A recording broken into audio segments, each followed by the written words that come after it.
Hello viewers, welcome to this session. I am going to present before you the modules, the theories of policy analysis, concept of methodology and model.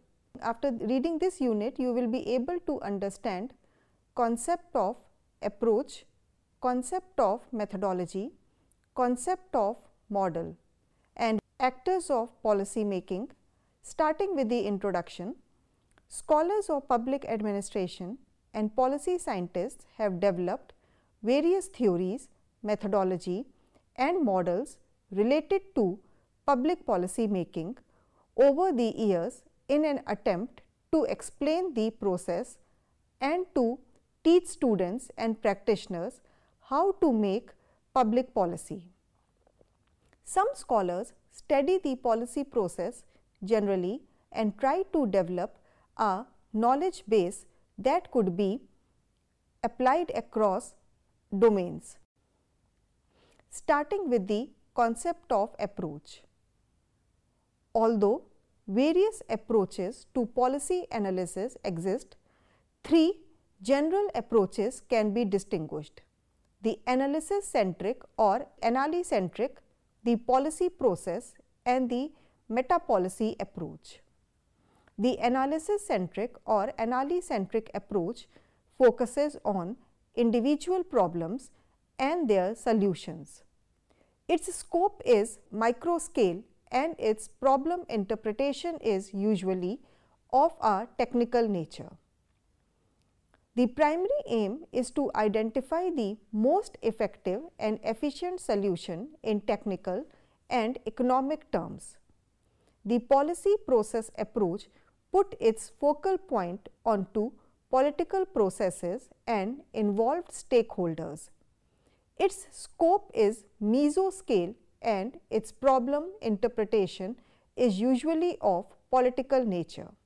It aims at determining what processes and means are used and tries to explain the role and influence of stakeholders within the policy process.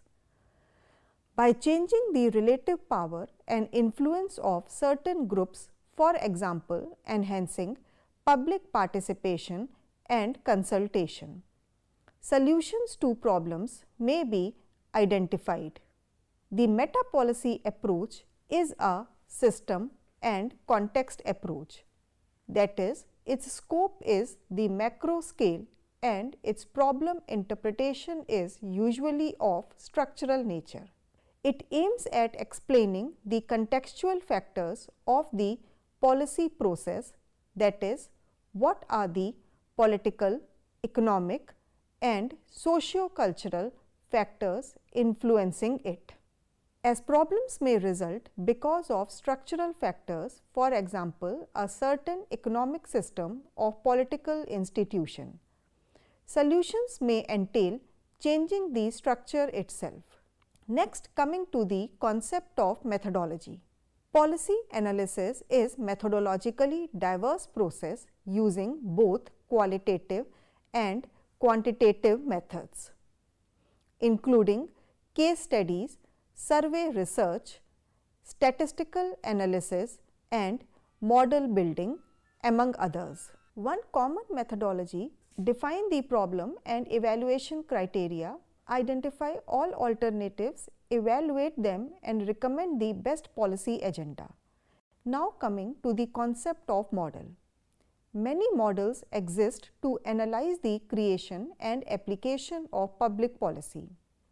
Analysts use these models to identify important aspects of policy as well as to explain and predict policy and its consequences. A model is commonly known as a working intellectual construct by which social or physical situations, real or hypothetical, can be represented. A model sometimes connotes an ideal to be achieved or a pattern to be followed, such as a model of state constitution. But as it is generally used in political science, such value connotation is lacking. Most models are simply intellectual constructs used to organize thought and direct research. Models typically include sets of data, their analysis and determination of relationships. These help the model builders to explain or predict. Policy is a product likely to be determined, implemented and evaluated by the government institutions. A policy will not become a public policy until it is legitimized by government entity concerned. Government policy provides legal powers that demand obligations from and command loyalty of the citizens. This type of policy has its punitive components. The structure of various government institutions contributes to the context of public policy. The Constitution serves as the highest kind of policy to which all other policies must subscribe. Laws passed by Parliament, executive orders and judicial decisions come second in terms of relevance and priority.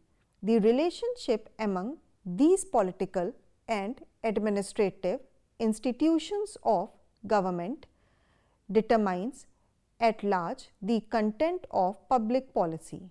This also clearly describes and visualizes how the doctrine of separation of power and politics administration dichotomy operate. Administrative scientists have developed many models, theories, approaches, concepts and schemes for analyzing policy making and its related components. Indeed, political scientists have often displayed more ability and zeal for theorizing about public policy making than for actually studying policy and the policy making process. Nonetheless, theories and concepts are needed to guide the study of public policy, to facilitate communication and to suggest possible explanations for the policy actions. Those who aspire to systematically study the policy making process needs some guidelines and criteria of relevance to focus their effort and to prevent aimless meandering through the fields of political data. What we find when we engage in research depends partly upon what we are looking for. Policy concepts, models and theories give direction and structure to our inquiry.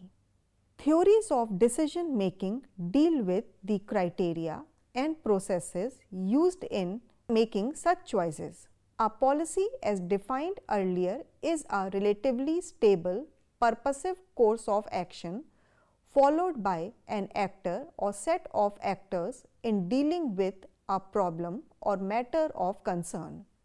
Policy making thus typically encompasses a flow and pattern of action that extends over time and includes many decisions, some routine and some not so routine.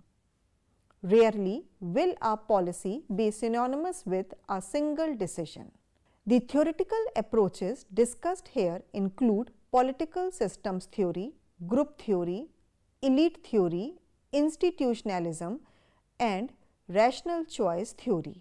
Although most of these approaches were not developed specifically for analyzing policy formation, they can readily be bent to that purpose. They are useful to the extent that they direct our attention to important political phenomena, help clarify and organize our thinking and suggest explanations for political activity or, in our case, public policies. Next, starting with the actors of policy making. Participants vary in how they view the policy process and in what they seek to gain from rationalists, technicians, incrementalists and reformists. All four types of actors will typically be involved in any complex issue. However, at any one time or for any one issue, one or more of the groups may dominate. The four types of participants vary in the roles they play in the policy process, the values they seek to promote, the source of goals for each, and their operating styles. Coming to the rationalists, the main characteristic of rationalists is that they involve reasoned choices about the desirability of adopting different courses of action to resolve public problems. This process of reasoned choice first identifies the problem, second defines and ranks goals, third identifies all policy alternatives, fourth forecasts consequences of each alternative, fifth compares consequences in relationship with goals, and last, sixth, chooses the best alternative. This approach is associated with the role of the planner and professional policy analyst, whose training stresses rational methods in treating public problems. Often, the methods themselves are valued by the rationalist and therefore are promoted. It is assumed that goals are discoverable in advance and that perfect information is available. The operating style tends to be that of a comprehensive planner, that is, one who seeks to analyze all aspects of the issue and test all possible alternatives by their effects and contribution to the stated goals. The operating style tends to be that of a comprehensive planner, that is, one who seeks to analyze all aspects of the issue and test all possible alternatives by their effects and contribution to the stated goals. Most readers probably find this approach appealing. It strikes one as commonsensical to be as comprehensive as possible.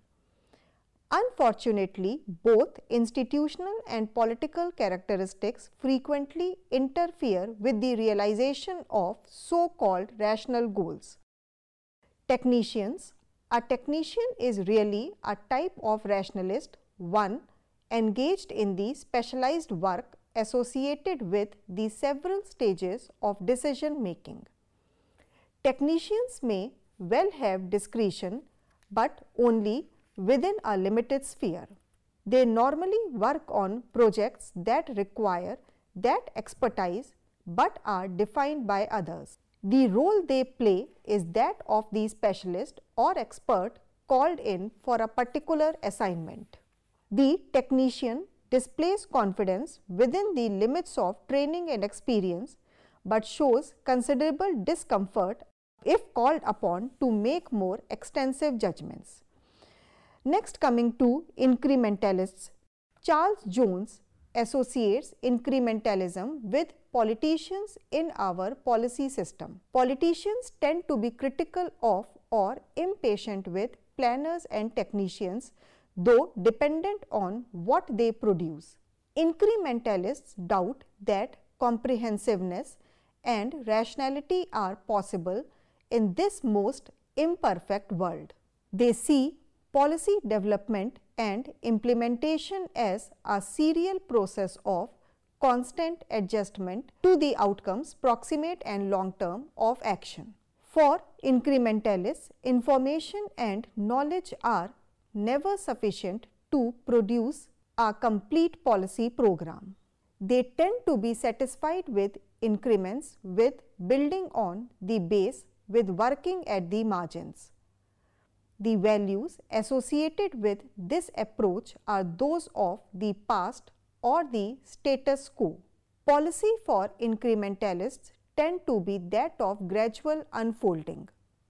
Goals emerge as a consequence of demands either for doing something new or more, typically for making adjustments in what is already on the books.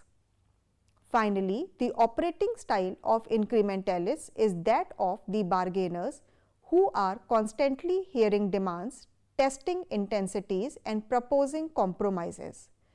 Next, coming to reformists. Reformists are like incrementalists in accepting the limits of available information and knowledge in the policy process, but are quite different in the conclusions they draw. Incrementalists judge that these limits dictate great caution in making policy moves. As David Braybook and Charles Lindblom note, only those policies are considered whose known or expected consequences differ incrementally from the status quo. This approach is much too conservative for reformists who by nature want to see social change. They would agree with David Easton that we need to accept the validity of addressing ourselves directly to the problems of the day to obtain quick, short-run answers with the tools and generalizations currently available, however inadequate they may be. The emphasis is on acting now because of the urgency of problems. This is the approach taken by self-styled citizen lobbyists. The values are those related to social change, sometimes for its own sake, but more often associated with the special interests of particular groups. Goals are set within the group by various processes, including the personal belief that the present outcomes of government action are just plain wrong. The operating style of reformists has become very activist, often involving demonstrations and confrontations. Given the striking differences among these four types of participants, it is not surprising that each group is highly critical of the others. Braybook and Lindblom state that the rationalist's ideal is not adapted to men's limited problem-solving capacities. Technicians are criticized for their narrowness. Incrementalists rely too much on the status quo and fail to evaluate their own decisions. Reformists are indicted for their unrealistic demands and uncompromising nature. Different eras do appear to evoke different perspectives. The incrementalism of the 1950s, the reformism of the 1960s and 1970s, the rationalism of the late 1970s and the early 1980s, particularly in energy, environmental and economic planning. But in every era, our politics is characterized by a mix of participants within and among the institutions. Thus, each group is forced at some point to deal with or encounter the others. The product may favor one perspective at a given stage of the policy process, but the multiplicity of institutions, governments, and decision making ensures a melding over time.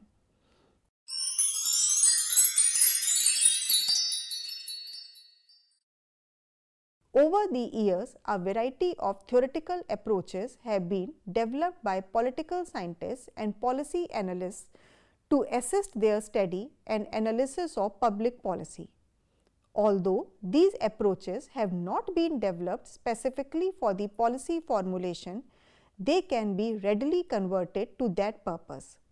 It is important to note that the choice of any approach by a particular analyst depends on his or her inclination, ideological outlook and or training. It may also depend on the nature of the policy under discussion or the level of analysis, whether it is at the level of the state, national or international. Equally worthy to note is that these approaches are useful as they direct our attention to important political phenomena, help to clarify and simplify our thinking and suggest possible explanations for public policy.